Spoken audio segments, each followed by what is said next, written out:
l'étude qui nous intéresse, ils ont l'intelligence obscurcie. Ils sont étrangers à la vie de Dieu. Vous voyez? Ils ont l'intelligence obscurcie. Alors quand on est face à Jésus, face à la lumière, eh bien il éclaire notre intelligence. Amen. Il éclaire notre intelligence. Hein? Il fait en sorte que nous devenions des hommes et des femmes adultes capables de savoir entre le bien et le mal. Amen. Parce que vous savez qu'aujourd'hui, il y a une confusion entre le bien et le mal.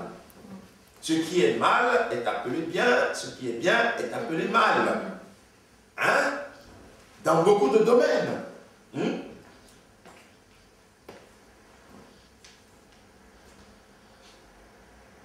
Mais la nourriture solide est pour les hommes faits, pour ceux dont le jugement est exercé par l'usage à discerner ce qui est bien et ce qui est mal. Amen. À discerner ce qui est bien et ce qui est mal.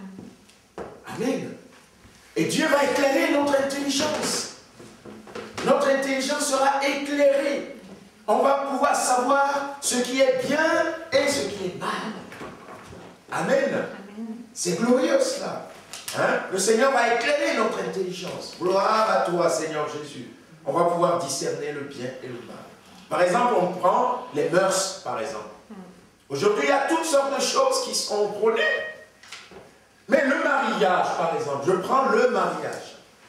Et bien Dieu va éclairer mon intelligence pour me donner la pensée de Dieu sur le mariage. Et qu'est-ce qui se passe? Qu'est-ce qui se passe? La pensée de Dieu sur le mariage. Eh bien, je vais aller dans la parole de Dieu et je verrai par exemple ce verset dans Genèse qui va dire « L'homme quittera son père et sa mère et s'attachera à sa femme. Et les deux deviendront une seule chair. » Quand le monde va me dire autre chose à propos du mariage, eh bien moi je vais avoir l'intelligence éclairée pour ce que Dieu dit. Le mariage, c'est l'homme avec la femme qui s'unit pour la vie. Amen. Gloire à Dieu. Les gens sont libres de faire ce qu'ils veulent, de penser comme ils veulent, de changer les mœurs comme ils veulent, mais moi, je vais garder ma foi dans ce que le Seigneur a dit. Amen. J'ai mon intelligence éclairée. Je sais que ce qui est voulu de Dieu, c'est cela, et je vais rester sur ce qui est voulu de Dieu. Amen. La jeune fille, le jeune homme va se garder pur jusqu'à son mariage. D'ailleurs, et l'apôtre Paul, quand on va lui poser plein de questions sur le mariage, sur les choses, et vous le liriez, 1 Corinthiens chapitre 7, va donner beaucoup de réponses aux personnes qui cherchent des explications sur des thèmes du mariage. Mais moi, quelque chose qui m'a surpris, c'est le verset 34, où l'apôtre va dire il y a de même une différence entre la femme et la vierge. Celle qui n'est pas mariée s'inquiète des choses du Seigneur, afin d'être sainte de corps et d'esprit, et celle qui est mariée s'inquiète des choses du monde, des moyens de plaire à son mari. Et on voit bien ici l'apôtre distinguer deux sortes de femmes, celle qui est mariée et celle qui est vierge.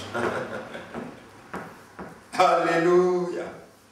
Si mon intelligence est éclairée, je vais garder ces choses. Amen. Je vais l'enseigner autour de moi, je vais l'enseigner à mes enfants en disant non, ma fille, mon fils, garde-toi pur de corps. Prie le Seigneur Jésus et demande-lui de te conduire vers l'homme et la femme que lui il a prévu pour toi. Amen. Et le jour venu, eh bien la grâce de Dieu va se manifester, vous allez vous marier. Amen. Et là, vous allez être pleinement dans la volonté de Dieu. Et là aussi, hein, les mœurs se sont dégradées. Quelquefois, dans notre monde, il arrive même que des jeunes 13 ans, 14 ans aient des relations intimes avec des garçons.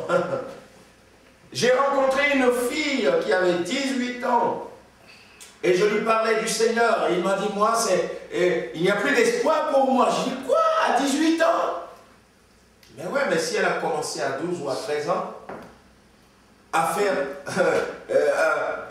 à brûler toutes les étapes, eh bien à 18 ans, elle est vieille. Vous voyez? Donc, il va éclairer notre intelligence. Voilà. Notre intelligence sera éclairée. Le monde va nous proposer des choses, oui. Il y a la liberté. Chacun fait ce qu'il veut, chacun pense ce qu'il veut. Mais moi, je vais me référer à la parole de Dieu. Amen. Je vais me référer à la parole de Dieu et je vais faire ce que Dieu veut que je fasse. Amen. Il va éclairer mon intelligence sur les pratiques du monde, sur les choses qui se font dans le monde. D'ailleurs, un apôtre qui va dire « N'aimez point le monde ». Vous le connaissez, hein, ce texte? Non? 1 Jean 2, verset 15. « N'aimez point le monde, ni les choses, on va le lire, allez, 1 Jean 2, verset 15, qui nous dit, alors, 1 Jean 2, n'aimez point le monde. Vous l'avez trouvé? 1 Jean 2, 15, n'aimez point le monde, ni les choses qui sont dans le monde. Si quelqu'un aime le monde, l'amour du Père n'est point en lui. Alors, l'amour du Père n'est point en lui, hein, si quelqu'un aime le monde. Alors, pourquoi? Car tout ce qui est dans le monde, la convoitise de la chair, la convoitise des yeux et l'orgueil de la vie ne vient point du Père, mais vient du monde.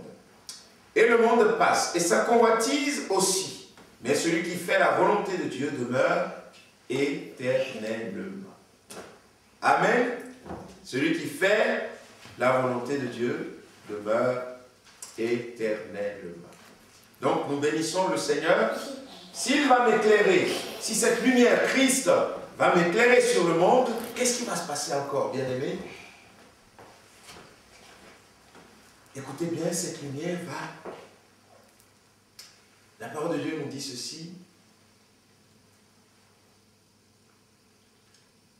Je veux en effet que vous sachiez, là je lis dans Colossiens 2, je veux en effet que vous sachiez combien est grand le combat que je soutiens pour vous et pour ceux de Laodicée, et pour tous ceux qui n'ont pas vu mon visage en la chair,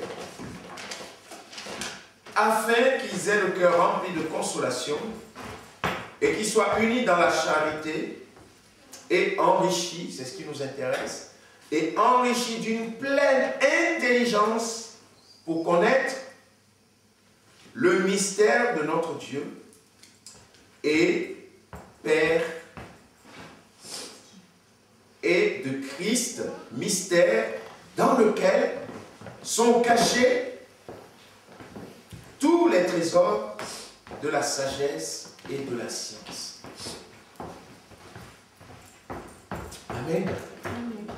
Alors, la lumière qui éclaire mon intelligence sur le fonctionnement du monde va éclairer mon intelligence sur le royaume de Dieu, sur Christ, sur sa gloire, sur les choses cachées au monde. Moi, je vais les découvrir. Amen. Je vais les découvrir, bien-aimés. Je vais les découvrir. Et il est important pour nous de comprendre ces choses. Amen.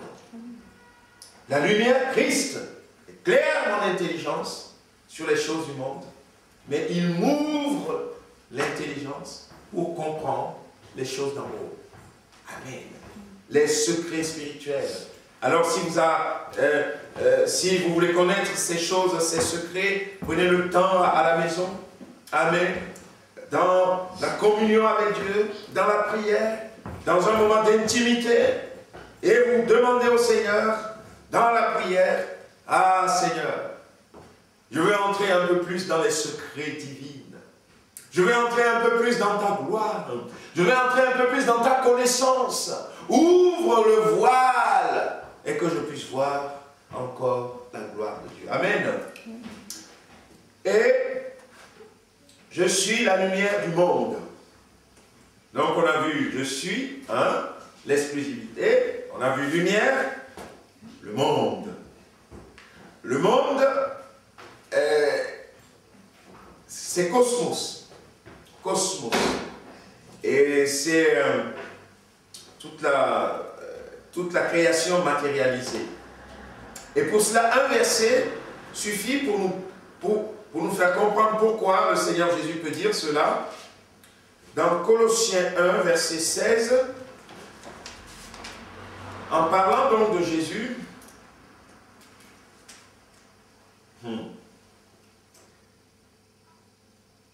bon, on peut lire un peu plus tôt, ça va vous éclairer un petit peu.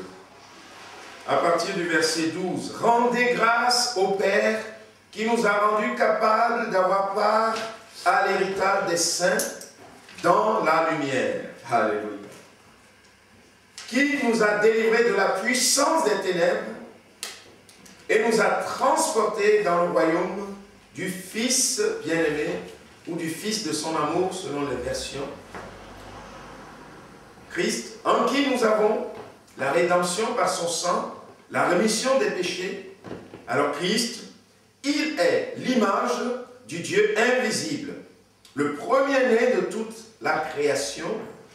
Verset 16 qui nous intéresse, car en lui, en Christ, ont été créées toutes choses qui sont dans les cieux et sur la terre, les visibles et les invisibles, trône, dignité, domination, autorité, tout a été créé par lui, pour lui.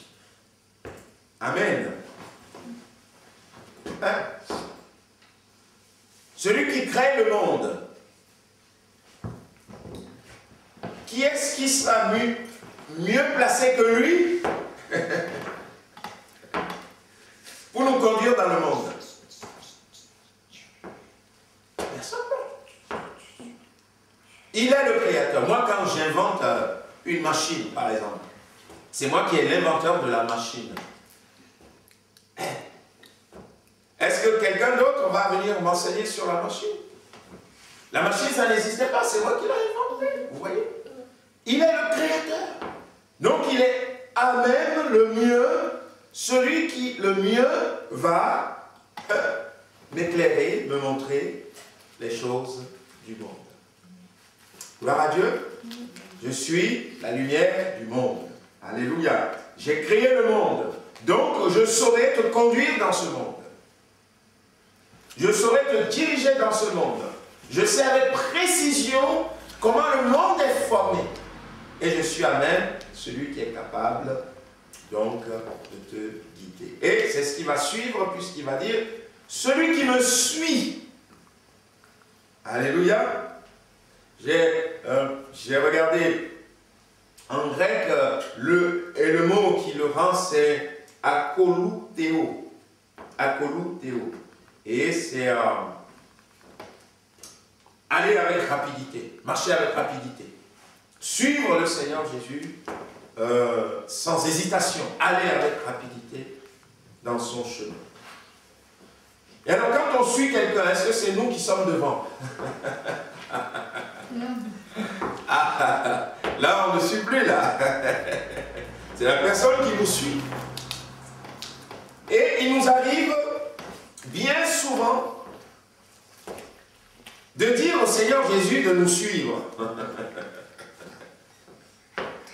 Ça ne peut pas marcher, bien aimé. Jésus doit être devant et nous on est derrière, on le suit. Et on essaie de mettre nos pas et là où il a mis ses pas.